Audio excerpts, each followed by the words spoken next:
Hi guys, I thought I'd do a video today which was kind of a bit of a follow-up to this video that I did over here a little while ago, a couple of weeks ago, about devlogs, saying nobody cares. And in that video I kind of looked into my analytics and I saw that most of the devlogs that I was doing, people weren't really bothered about. And I found that they took me quite a lot of time in editing and so forth, and I was wondering whether or not to post the content.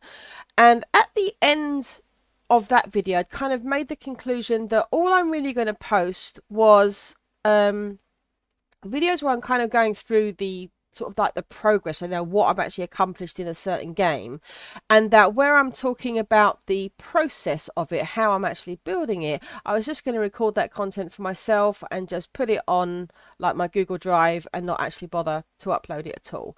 But I've had a bit of a rethink because I've had some interesting comments. So on that video itself, I did have, I think it was just the one other game dev that responded, and they said a similar kind of thing, is that they put devlogs out there but don't really get a huge response. But I was quite surprised at how many people actually commented saying that they enjoy watching them.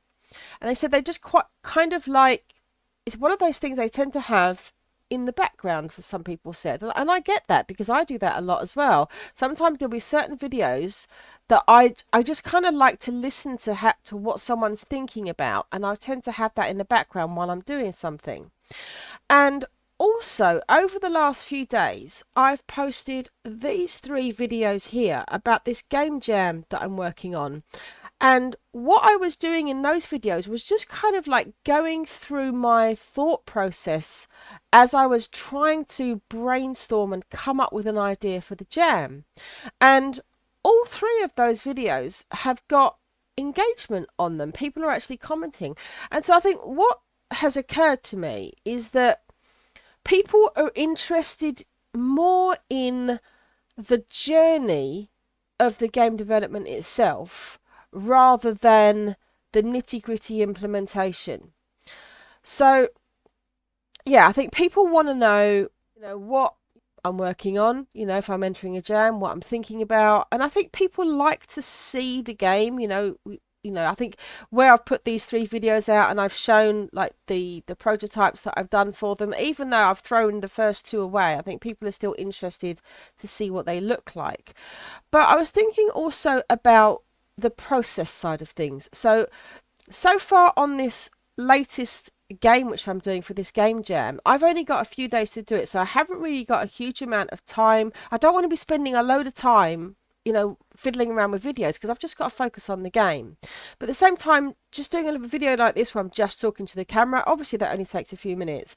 But also I'm just about to kind of start doing the real implementation of the game. So far, all I've really done, if I come over to the actual game, all I've really done is just build this scene. There's no real code behind there yet.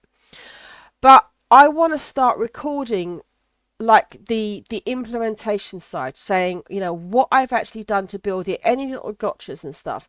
And so what I'm thinking is, I don't necessarily need to just keep that to myself. I might as well just throw it out on YouTube, but just unedited. So I'm really kind of seeing this now as kind of a separation between progress of the games, progress of my game dev journey overall, and then the process. So I imagine that more people are interested in the general progress, what games I'm making, how I'm doing generally in teaching myself game development. But then there are some people who might be interested in the actual process behind it, particularly if someone was looking to build the certain kind of game that I've made. So for example, the one that I'm working on at the moment is going to be a little card game. For somebody who wanted to make a card game, they might be interested on that. And then my sprite breaker game at the moment, which I need to get back to after this jam, that's a breakout game. So if somebody wanted to make a breakout game, they might be interested in knowing how they've done that. So I need to record that stuff for me, because I need to go back and watch my own videos, because I think I know I've done something like this before. I need to see how I've done that. So I find it really useful to record my own thoughts on the implementation, how I've done something in Unity, how I've structured the code. I mean, for example, with the code, I'm constantly having to rework like the architecture and so forth. So for example, this card game, it's got like this sort of card hands, and I've got that out of a tutorial, and yet the tutorial that I've got it from, they use a very, very complex kind of architecture, tons and tons and tons of code, so many classes, so many objects, loads of singletons all over the code, and it's like, whew, I wouldn't want to create that kind of architecture in my game.